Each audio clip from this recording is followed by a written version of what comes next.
L'idée de Betsom Zéro Carbone est née il y a maintenant 2 ans et regroupe une série d'acteurs privés du monde du tourisme. Et nous avions 3 objectifs quand on a commencé cette dynamique collective. C'est d'abord d'inscrire cette démarche environnementale dans une dimension collective et une dimension de territoire. Et d'avoir une action d'une part vis-à-vis des touristes en termes de sensibilisation. L'idée était d'avoir pour un premier colloque sur la problématique du climat des intervenants sur des thématiques très larges comme celle de Jean Viard qui nous a brossé tout un tableau de la vie et du développement durable et l'intégration de l'un dans l'autre, je dirais. Et puis des aspects beaucoup plus techniques parce qu'il en faut sur la problématique du bilan carbone lui-même, sur les effets attendus et encore très incertains des changements climatiques sur l'activité humaine et en particulier le tourisme. Et puis alors une intervention de Jean-Philippe Goll, qui est le directeur du comité régional du tourisme, sur toute la question du tourisme de proximité, qui est, nous semble-t-il, une des dimensions importantes du tourisme de demain. Alors au niveau des hébergements, ça c'est le comité départemental du tourisme de la Somme qui travaille aussi beaucoup là-dessus, sur la question de la labellisation et donc d'une vraie réflexion au niveau des hébergements.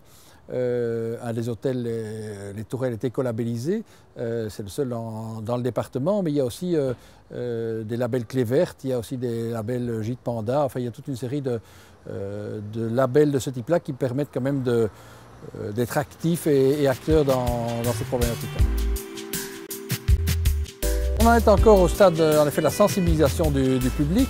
On a un événement qui s'appelle les Semaines Zéro Carbone en baie de Somme, qui s'adresse à l'ensemble des touristes de la baie, où on met en évidence une série d'activités touristiques, de plaisirs du tourisme qui ont peu d'incidence sur les évolutions climatiques et en particulier les émissions de gaz à effet de serre. Toute une série d'activités et la baie s'y prête particulièrement au niveau des activités sportives, des activités nature, mais aussi dans les lieux d'hébergement et dans les restaurants, puisqu'on favorise tout ce qui est approvisionnement local qui nous semble un élément très important. La baie de Somme est diverse, en particulier en termes de communes et d'actions dans les communes. Elle n'est pas différente des autres régions et donc elle n'est ni en avance ni en retard dans la réflexion sur toute cette problématique. Et il y a en effet certains acteurs qui sont plus dynamiques ou plus sensibilisés à ça.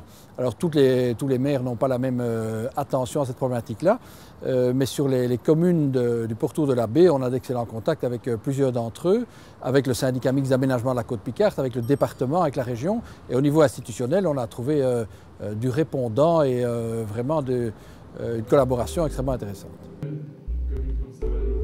Le colloque, c'est d'abord de pouvoir être un peu acteur dans cette sensibilisation des professionnels du tourisme. Il y a des personnes qui assistent je dirais, des 4 coins de la France, même s'il y a évidemment un certain nombre de personnes du département et de la région. Mais c'est de pouvoir vraiment avoir une première sensibilisation sur ce problème et susciter la réflexion où c'est possible. Et j'imagine qu'on pourrait encore poursuivre avec d'autres acteurs cette réflexion-là.